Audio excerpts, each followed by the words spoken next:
Bueno, continuamos acá con Luis Vicente León. Adrián Núñez dice, en Venezuela ya no se cumple ni la negociación política ni el diálogo. Entonces, ¿qué cumpliría Luis Vicente? Bueno, esa es la gran pregunta. Gran pregunta, así es, así es. Los venezolanos no queremos estar peor, no a la guerra, dice Lourdes Tobar. Una consulta, amiga, tantos años viéndolo y oyendo, ¿usted se considera izquierdista o derechista? Solo le pregunto, ¿esa pregunta es para mí o para Luis Vicente? Frei Gainza. Será para mí porque la tuya está clara. Bueno, yo no sé, para alguna gente, para mí está claro, pero no sé cómo lo percibe cada uno finalmente, ¿no? Ajá. Aquí dice TM.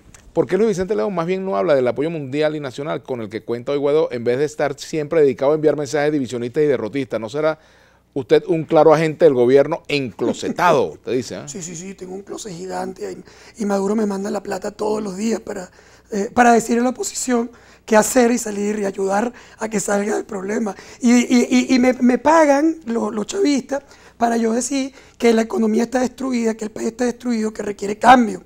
Y me paga Maduro para ayudar en el proceso de construcción de una negociación que provoque un cambio de fondo y estructural a Venezuela. Para eso me pagan. Ah, caramba. Sí. Luis Vicente, estamos entonces en ese panorama.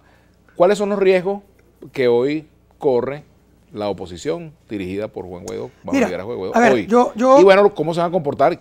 ¿Cuáles son los pasos que se pudieran avisorar de los actores internacionales que están involucrados? Incluso y también vamos a hablar del gobierno.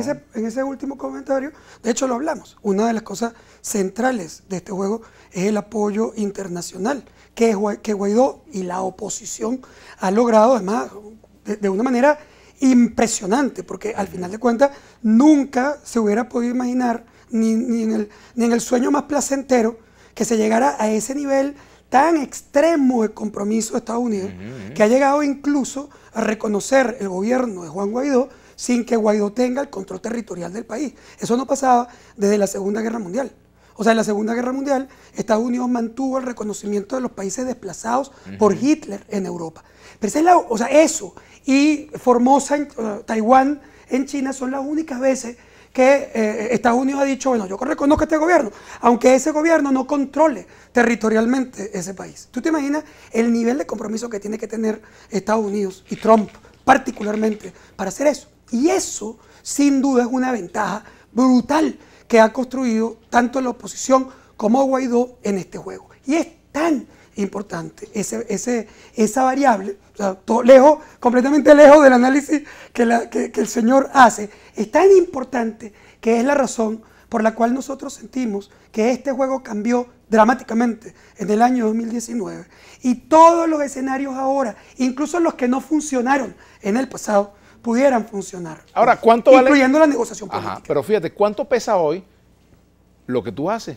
Medir opinión, por ejemplo. ¿Cuánto pesa hoy lo que piensa la llamada opinión pública? No sirve para decir si un presidente es popular o impopular y proyectar con eso su cambio. Porque la base del sostén del gobierno venezolano, y digo gobierno porque controla el territorio nacional, gobierno, después tú le puedes poner el adjetivo que tú quieras. Pero gobierno es quien ejerce poder territorial. Y el ejercicio del poder territorial es un ejercicio de Maduro. Por lo tanto, Maduro es el gobierno.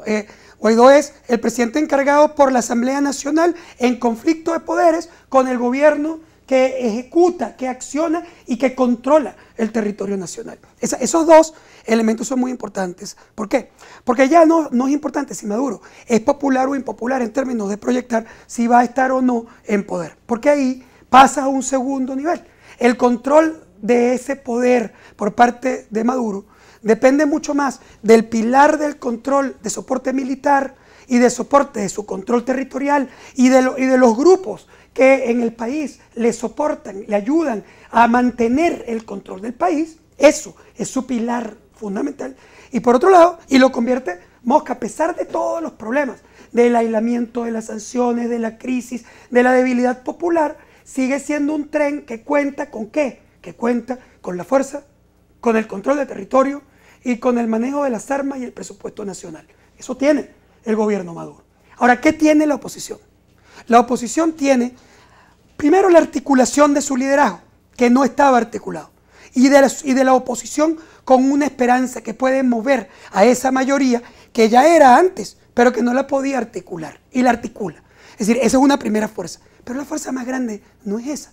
La fuerza más grande que la convierte en tren, antes era una bicicleta y ahora es un tren. El apoyo de Estados Unidos. Es la comunidad internacional como sal y pimienta, pero Trump como la carne central de ese proceso. La oposición es fuerte porque tiene el respaldo internacional, pero además tiene el compromiso del gobierno americano, que es un gobierno gigante, rico, armado, y, o sea, absolutamente influyente, que está comprometido con ese cambio. Entonces, ya no estás hablando de la oposición del pasado.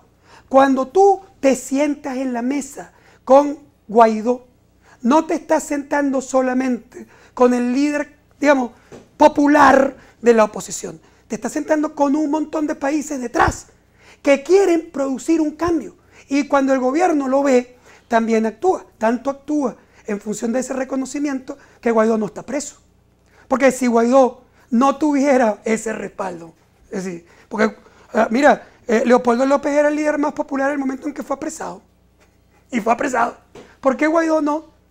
Es decir, ¿por qué? Porque tienes detrás un montón de costos. A lo mejor no es el momento, a lo mejor el gobierno siente que lo va a hacer, pero después, cuando calme las aguas, a lo mejor está evaluando cuál sería el costo de reversa. Es decir, ¿qué haría Estados Unidos frente a una decisión como esa? Es decir, pero lo está pensando, claro que lo está pensando. Está pensando cuál es el costo vinculado a esa acción. ¿Y eso quién se lo da? Se lo da ese respaldo internacional. ¿Podríamos estar dependiendo, los venezolanos, de una negociación Estados Unidos-Rusia, por ejemplo? Bueno, todas esas cosas pueden ser importantes. Es decir, una vez que tú involucras tanto el impacto internacional en tu propio problema, es decir, ya que están todos participando, las negociaciones políticas van a ser fundamentales, y no solamente adentro, van a ser adentro y afuera. Y la gente cuando habla de negociación, y aquí es una palabra como, sobre todo en redes, que no es verdad, en la mayoría de la población hay una diferencia brutal entre la opinión pública nacional y las redes sociales. Eso que llaman la opinión pública y la opinión publicada.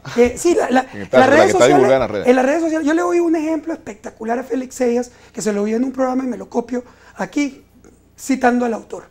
Y él decía que las redes, como el Twitter, son como un autobús repleto de gochos como yo soy gocho de Tovar. Es decir, entonces el avión viene repleto de gochos y vienen 4 maracuchos en el autobús. Aquí otro gocho, el camarógrafo. Vienen 4 maracuchos en el autobús. Bueno, ¿cómo somos los gochos? Calladitos. La mayoría de los gochos son callados, estructurados. Yo no soy tan callado, pero, o sea, debe ser la mezcla con margariteño. Pero bueno, en todo caso, los gochos son, los andinos son más estructurados, más calladitos, no sé qué. Y bueno, los maracuchos son más explosivos, muy alborotados. Cuando ese autobús pasa por al lado tuyo, ¿qué oyes tú?